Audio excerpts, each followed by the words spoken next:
আপনার যে আমাদের ওই যে আমার ইমাম সাহেব সবচেয়ে পয়লা যে বক্তব্য দিচ্ছেন, ওই যে ইমাম সাহেব বসে আছেন কেন আপনি কইছেন যে আপনি ভীত সন্তুষ্ট থাকুন, এটা কেন লাগে আমার কইতে হইবা আপনি কেটা আপনারা ডর দেখাইছে। তারপরে এই যে থানার দালাল, হ্যাঁ ওই যে আমি যেটা কইলাম, আমরা তো পুরো ব্যবস্থা রাতারাতি আমরা চেঞ্জ করে ফেলতে পারি না, মানে সম্ভব না। আমরা চেষ্টা করতেছি। আগে হয়তো যে পরিমাণ আপনার থানার মধ্যে দালালের আধিক্য ছিল, বা আসলে আমি আশা করি যে এটা হয়তো অবশ্যই কমছে আগের চেয়ে। তারপরে আমি বলবো না যেটা শূন্যের কোটায় নেমে আসছে, বাট আমরা সেটা নিয়ে আমরা কাজ করতেছি, আমরা চেষ্টা করতেছি। করবে সে সে যে ধর্মের হোক, অপরাধী ইজ অপরাধী। অপরাধকে ধর্মীয় রং দেওয়ার ভাই কোনো প্রয়োজন নাই। এটা আপনাদের প্রতি এটা আমার বিনীত অনুরোধ, অপরাধকে ধর্মীয় রং দিবেন না। আমি আপনাদের সাথে আমার একটা অভিজ্ঞতা শেয়ার করি। আমি 5ই আগস্টের পরে পুলিশ সুপার হিসেবে গাজীপুর জেলায় ছিলাম। আপনারা সবাই একটু এটা খেয়াল করছেন, গাজীপুরে এরকম একটা ঘটনা, যে একটা মাদ্রাসা ছাত্রী এবং একটা আমাদের সনাতন ধর্মী এক ছেলে, তাদের মধ্যে আপনার কোনো একটা যে কোনো বিষয় মানে কমপ্লেন আমরা পাইলাম যে মাদ্রাসা ছাত্রীকে ধর্ষণ করা হয়েছে। এবং এই কমপ্লেন আমরা কখন পাইলাম? ঘটনা ঘটার 2 মাস পরে। আমরা কমপ্লেন পাইলাম। আমরা কিন্তু একদম কুইকেস্ট টাইমের মধ্যে মামলা নিলাম, আসামিও গ্রেফতার করলাম। এরপরেও আপনার কোনো একটা গ্রুপ এটাকে যে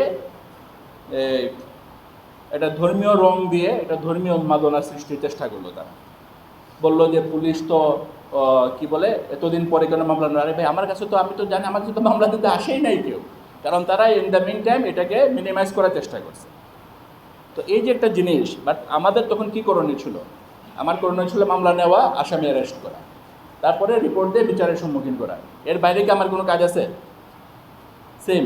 তো এখানে আমি আপনাদেরকে অনুরোধটা করবো যে হ্যাঁ, এখানের এই 3টা কাজের যদি কোনো ব্যত্যয় দেখেন, তখন আপনি আমাদেরকে বলতে পারেন যে ভাই আপনি তো 3টা কাজ করলেন না, তখন কি আমার কাজ নিয়ে আপনি প্রশ্ন তুলতে পারেন। তো আপনাদের কাছে আমার একটা অনুরোধ থাকবে যে হ্যাঁ, কোনো অসঙ্গতি যদি আপনাদের চোখে ধরা পড়ে, ডেফিনেটলি আপনারা আমার ফোনটা সারা 24 ঘন্টা খোলা থাকে এবং আমি 24 ঘন্টায় ফোন ধরি। আপনারা যে কোনো অসঙ্গতি থাকলে আমাদেরকে জানাবেন। কোনো কারণে যদি ফোন নাও ধরে, এটা একটা মেসেজ দিলে আমি সেটা পরে রেসপন্স করি। যে আমরা সিলেটে এমনও ঘটনা আছে যে রাতে 3টার সময় ফোন বাজতেই আছে। তো ভাবলাম একটা লোক বারবার ফোন দিতেছে, ফোনটা ধরি, বিদেশি নাম্বারে ফোন। তো তাই ফোন ধরা বলে যে ভাই শুনলাম যে আমরা দেশি মানুষ, লাগে ভাবলাম যে কেমন আছেন একটু খবর বলি। ঠিক আছে। সো এটা আমি ধরে নিয়েছি যে আমার সিলেট এলাকার এটা একটা ভালোবাসা। সে যে আমার তার কোনো কাজে ফোন দিছে তা কিন্তু না, হয়তো বা আমি বিরক্ত হয়েছি রাতে 3টার সময় ফোনটা আইছে, বাট উনি কিন্তু ফোনটা দিছে কিন্তু আপনার তার এটা আবেগ থেকে। সো আমরা এই জিনিসটা আমার বুঝতে হবে। তো আমরা এই জিনিসগুলো আমরা আসলে অ্যাড্রেস করি না, হয়তো কোনো ক্ষেত্রে মাঝে মাঝে মিস হয়, বা আমরা তো মানুষ, দু একটা হয়তো আপনার হয়। ট্রাফিক ম্যানেজমেন্ট নিয়ে যে আমাদের 5 আগস্টের পরে সিলেট জেলায় আপনার ট্রাফিক আইনে মামলা বা ট্রাফিক আইনের অ্যাপ্লিকেশন পুরোপুরি বন্ধ আছে। ঠিক আছে, সারা দেশে চালু হয়েছে, সিলেট এটা চালু হয় না। আমি আসার পরে আমি এটা চালু করছি, কিন্তু চালু করার পর দেখলাম কি এটা নিয়ে বিভিন্ন ধরনের অপপ্রচার শুরু হয়ে গেছে ফেসবুকে, যে এসপি সাহেব তো যে গাড়ি আটকে সব টাকা পয়সা নিয়ে যেতেছে।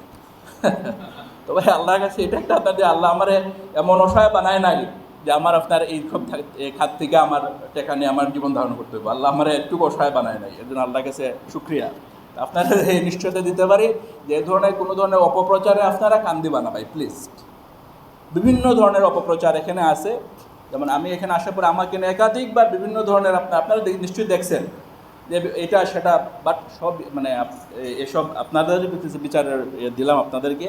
কিন্তু আমরা আমাদের কোনো কিছু আমাদের দায়িত্ব পালনে আপনার চেনা করতে পারবেন না ইনশাল্লাহ। আমরা আমাদের কাজ করে যাব। আর ট্রাফিক ম্যানেজমেন্টে এখানে আপনারা যে প্রবলেমগুলো আমার নজরে এনেছেন, আমরা এটা নিয়ে আমরা ব্যবস্থা নেব ইনশাল্লাহ। আর একই সাথে ধরেন আমাদের তো আসলে নানা ধরনের সীমাবদ্ধতা আছে, অনেক বক্তা আমাদেরকে এখানে বলেছিল, কিন্তু আমরা ওই সীমাবদ্ধতাটাকে কোনো অজুহাত হিসাবে দেখাচ্ছি না। ঠিক আছে, আমরা চেষ্টা করতেছি আমাদের এই সীমাবদ্ধতারে পাশ কাটাইয়া আমাদের যে দায়িত্ব, সেই দায়িত্ব যথাযথভাবে পালন করার সেই চেষ্টা আমাদের আছে। যেমন ধরেন আমি এখানে আসার পরে বিয়ানীবাজারে আমি আসার পরে একটা গাড়ি কিন্তু আমরা বিয়ানীবাজারে নতুন দিছি না? এটা কিন্তু আমাদের বিভিন্নভাবে অ্যারেঞ্জ করতে আমি থানার গুরুত্ব অনুধাবন করে বিয়ানীবাজারের জন্য কিন্তু আমি এটা নতুন গাড়ি এখানে দিছি, কেন যাতে পেট্রোলিংটা যেতে পারে। তারপরেও সেটা সাফিসিয়েন্ট না। আমরা দেখা গেছে কি আপনার যে আমাদের রাতের বেলা ওই সিএনজি দিয়ে আমরা পেট্রোলিং করি। সিএনজি তো ভাই প্রকৃত অর্থে সিএনজি দিয়ে তো পেট্রোলিং হয় না। সিএনজি তো পুলিশ আছে কি না আছে এটাও তো বোঝা যায় না। আমার একটা পুলিশ গাড়ির আপনার যে একটা একটা পুলিশ গাড়িতে পেট্রোল করলে যে ফল আমি পাই, আমার সিএনজিতে পেট্রোল করলে তো আমি ওই ফল পাই না। তারপরও আমাদের আপনার চেষ্টার কোনো ত্রুটি থাকবে না ইনশাল্লাহ। আপনারা এই একটা নিশ্চয়তা দিতে পারি যে আমাদের তরফ থেকে হ্যাঁ আমাদের ভুল ভ্রান্তি থাকতে পারে, সেটা অস্বীকার করার কোনো সুযোগ না। আমরাও মানুষ, আমরাও সমাজের বাইরের কেউ না, এই সমাজেরই অংশ। আমাদের ভুল ভ্রান্তি থাকতে পারে, আমাদের ভুল ভ্রান্তিগুলো আপনারা তুলে ধরবেন আমাদের সামনে, তাতে আমরা খুশি হব। যেমন আজকে অনেক সময় যে আমি আরও বিভিন্ন সময় যখন আপনার কমিউনিটি পুলিশিং বা মত বিনিময় সভায় বিভিন্ন জায়গায় গেছি, যে এখানে প্রচুর প্রশংসা শুনছি, প্রশংসা যখন অনেক সময় বলতেছি ভাই প্রশংসা করেন না, আসল সমস্যা বলেন। আর আজকে এখানে এসে কিন্তু একটা প্রশংসাও শুনি নাই, সব খালি কমপ্লেন আর আমাদের ব্যর্থতার কথা শুনলাম। বাট এটাতে আমি খুশি হয়েছি যে প্রকৃত চিত্রটা আমার সামনে আসছে। আমাদের এখানে আমি আমার পুরো টিম নিয়ে এখানে আসছি। আমাদের এই যে ইউনো মহোদয়ের সাথে আমি ওখানে আলাপ করতেছিলাম, উনি ওখানে আমার একাধিকবার চার খায়ের ফাঁড়ি সম্পর্কে উনি আমাকে বলেছেন, ওনার ডিমান্ডের কথা বলেছেন। তার মানে উনিও বিষয়টা নিয়ে কতটুকু কনসার্ন যে আইন শৃঙ্খলা পরিস্থিতির নিয়ে। সো বিয়ানীবাজারে এখানে সবার উপস্থিতি আমাকে এই আশান্বিত করছে যে ইনশাল্লাহ আমরা সবাই মিলে বিয়ানীবাজারটাকে মাদক মুক্ত করতে পারবো। আইন শৃঙ্খলা পরিস্থিতি এখানে অবশ্যই, যে একজন বলছিলেন না সিলেট জেলার মধ্যে এটা হবে সবচেয়ে আদর্শ থানা, আমি আশা করি যে এটা আমরা বাস্তবায়ন করতে পারবো। আপনাদের সবার সহযোগিতা পাইলে ইনশাল্লাহ আমরা এইভাবে কাজ করে যাব। আপনাদেরকে আবার অসংখ্য ধন্যবাদ যে এখানে কষ্ট করে আসছেন।